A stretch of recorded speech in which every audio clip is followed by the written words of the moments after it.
Hay historias que simplemente te marcan, ¿no? Bueno, la de hoy es una de esas, una historia de valentía que de verdad cambió el mundo para siempre. Seguramente alguna vez nos hemos preguntado, ¿por qué justo el 25 de noviembre? ¿Qué pasó ese día? Bueno, la respuesta no la vamos a encontrar en un tratado o en una batalla. No, la respuesta está en la historia de tres hermanas. Y miren esta frase, es de una de ellas, de Minerva Mirabal. Es casi una profecía, ¿no creen?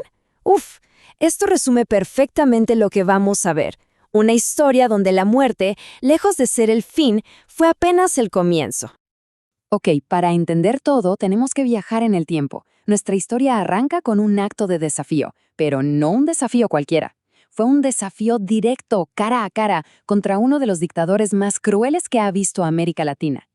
Y en el corazón de esta tormenta estaban ellas, las hermanas Mirabal, Patria, Minerva y María Teresa. En el movimiento de resistencia, su nombre clave era Las Mariposas. Y hay una cuarta hermana, Dedé, que sobrevivió, y gracias a ella, que dedicó su vida entera a esto, hoy podemos contar su historia. El villano de esta historia era Rafael Leónidas Trujillo. Imaginen esto, más de 30 años en el poder, una dictadura que controlaba absolutamente todo en la República Dominicana. El miedo era el pan de cada día. Y es súper importante entender esto, la dimensión de su poder, para poder apreciar el valor, el increíble valor de lo que hicieron las hermanas. Y como en toda gran historia, hubo un punto de quiebre, un momento que lo cambió todo. Fue en 1949, en una fiesta. Minerva Mirabal no solo le dijo que no a los avances del dictador en público, sino que además se atrevió a defender a un amigo. Con ese gesto, se puso a sí misma y a toda su familia en el radar del tirano. Pero claro, la cosa no quedó ahí. Ese acto de valentía individual fue como una chispa que estaba a punto de encender el fuego de una resistencia mucho, mucho más grande y organizada. Y todo empezó a acelerarse. Después de ese desafío del 49, llegó 1959. La revolución en Cuba mandó un mensaje a toda la región. Sí se puede derrocar a un dictador. Esa idea prendió en República Dominicana, y para principios de 1960 ya existía un movimiento clandestino. Y bueno, todo esto nos lleva, inevitablemente, a esa fecha fatal. Y que quede claro, ellas no eran simples seguidoras, para nada. Las hermanas y sus esposos, como Manolo Tavares, el esposo de Minerva, eran el cerebro y el corazón del movimiento.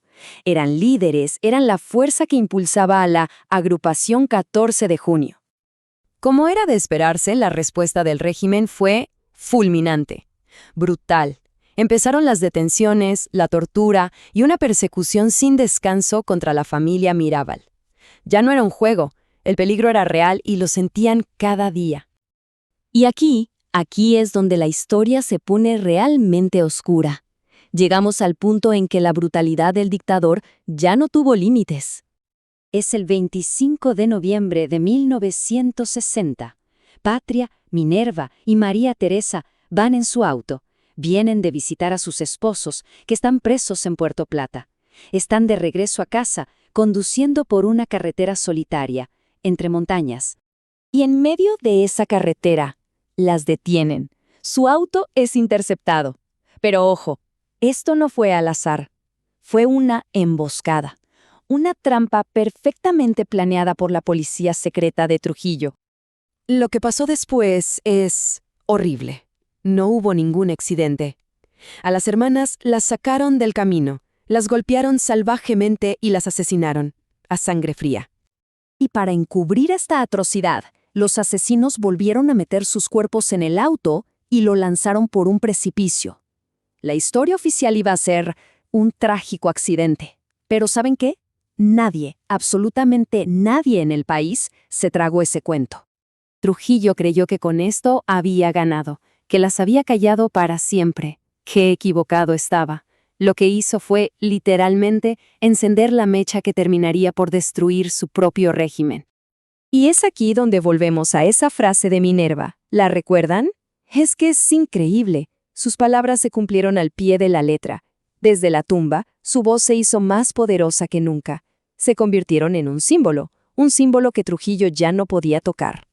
Y el efecto fue como una bola de nieve.